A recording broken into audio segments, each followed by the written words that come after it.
Hello everyone, मेरा नाम है सागर और मैं हूं आपका होस्ट और दोस्त वेबनेक्स से। और मैं आ चुका हूं फिर से एक और नए फ्रेश ट्यूटोरियल के साथ। गाइस, लास्ट का जो हमारा ट्यूटोरियल था वो था फॉर्मेटिंग टैग्स का पार्ट 1 और ये है होने वाला है फॉर्मेटिंग टैग्स का पार्ट 2। और इसमें हम कुछ और फॉर्मेटिंग टैग्स पढ़ने वाले हैं जो मैंने यहाँ पे कुछ लिख के भी रख लिया ताकि मैं थोड़ा बहुत भूल ना जाऊँ। Right, okay. तो अब चलते हैं हम यहाँ पर और यहाँ पे मैं एक नया वो बना लेता हूँ अपनी HTML फाइल। और HTML फाइल बनाने के बाद मैं सिंपली यहाँ पे चलूँगा और लिखूँगा फॉर्मेटिंग 2.html। राइट, मैंने इतना काम सिंपली करा।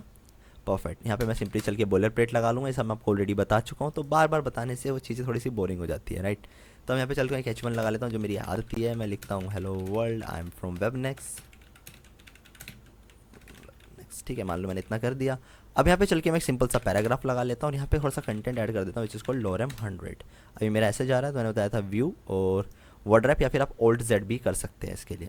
Amazing everyone. अब हम थोड़ा सा और आगे बात कर लेते हैं और समझते हैं अब कैसे काम करना है। तो अब हम बात करने वाले एक tag which is called strong tag. कौन सा टैग? स्ट्रॉन्ग। जैसे मुझे मान लो इस पर्टिकुलर टैक्स को स्ट्रॉन्ग करना है, जैसे यहाँ से लेके मैं बोल दूँ मुझे यहाँ तक से स्ट्रॉन्ग करना है। So can I do it? It's very easy by the way. यहाँ पे चलूँगा, स्ट्रॉन्ग टैग लगाया मैंने, ठीक है। स्ट्रॉन्ग टैग ऐड करूँगा और यहाँ से स्ट्रॉन्ग टैग को कट कर कर मैं यहाँ पे पेस्ट कर दूँगा। इसको लिखा ही पूरा स्ट्रॉन्ग टैग जाता है, ठीक है। ऐसा नहीं है कि इसको ऐसे लिख देंगे क्योंकि इसके लिए तो ऑलरेडी स्ट्राइक टैग सेट हो चुका है ना। तो अब यहाँ पे देखते हैं, ओपन विद लाइव सर्वर करूँगा मैं एंड यू गेस कैन सी।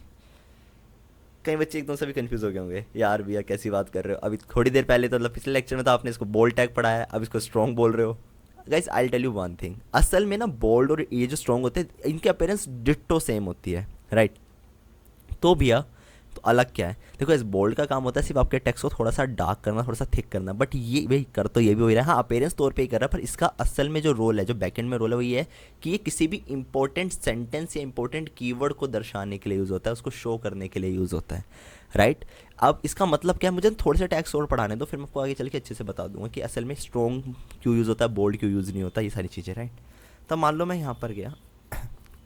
अब यहाँ पे चल के मैं एक और टैग लगा लेता हूँ which is called EM tag. Right, अब EM को मैं ऐसे कट करता हूँ, वही मैंने आपको बताया था कि जहाँ से आपको शुरू करना है वहाँ पे आपका ओपनिंग टैग और जहाँ तक आपको लिखना है और जहाँ पे आपको एंड करना है वहाँ पे आपका क्लोजिंग टैग सेट हो जाएगा। इतना मैंने कर दिया, इसको सेव करते हैं and now you guys can see. आप देख पा रहे हो यहाँ पे, तो यहाँ से ये शुरू हुआ और यहाँ पर ये एंड हो गया। ओके, अब भैया अब फिर से अगेन डाउट आया होगा कि भैया यार ये तो इटैलिक पढ़ाया आपने पिछले लेक्चर में, अब इसको आप बोल रहे हो कि ये EM टैग है। EM का मतलब होता है एम्फसाइज्ड, और एम्फसाइज टेक्स्ट बोला जाता है। एम्फसाइज का मतलब कि किसी चीज़ पर जोर देना। बच्चे, मैंने आपको एक चीज़ समझाता हूँ।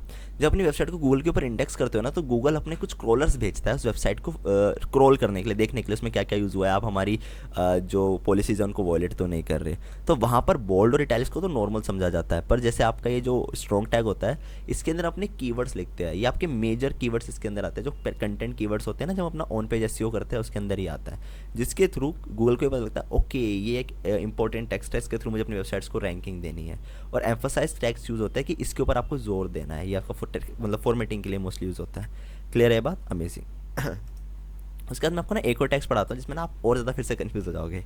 जैसे मान लो मैंने आपको एक टैग पढ़ाया डेल टैग, ठीक है, और यहाँ पे मैं लिख देता हूँ इलाहाबाद। सेव करते हैं।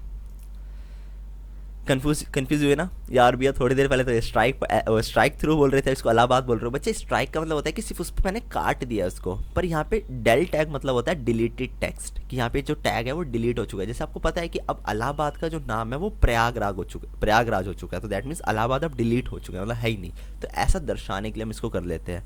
अब इसके अलावा एक और टैग होता है which is called INS tag, यानी इंसर्टेड टेक्स्ट जिसको कहा जाता है।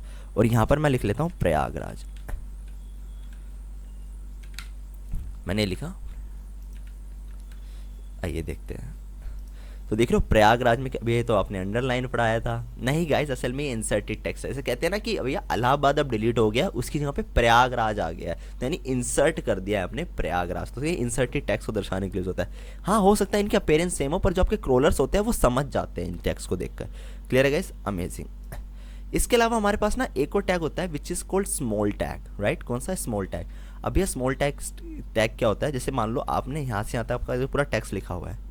राइट, अब मैं चाहता हूँ मेरी ये जो लाइन है ना नीचे वाली थोड़ी स्मॉल हो जाए, तो मैं क्या कर सकता हूँ, मतलब मेरे नॉर्मल पैराग्राफ के साइज से थोड़ी स्मॉल हो जाए, क्या मैं कर सकता हूँ? हाँ, इजीली करना मेरे लिए बहुत ज़्यादा पॉसिबल है। ठीक है, मैं पे सिंपली जाऊँगा, यहाँ पे चल के टैग लगाऊंगा स्मॉल टैग।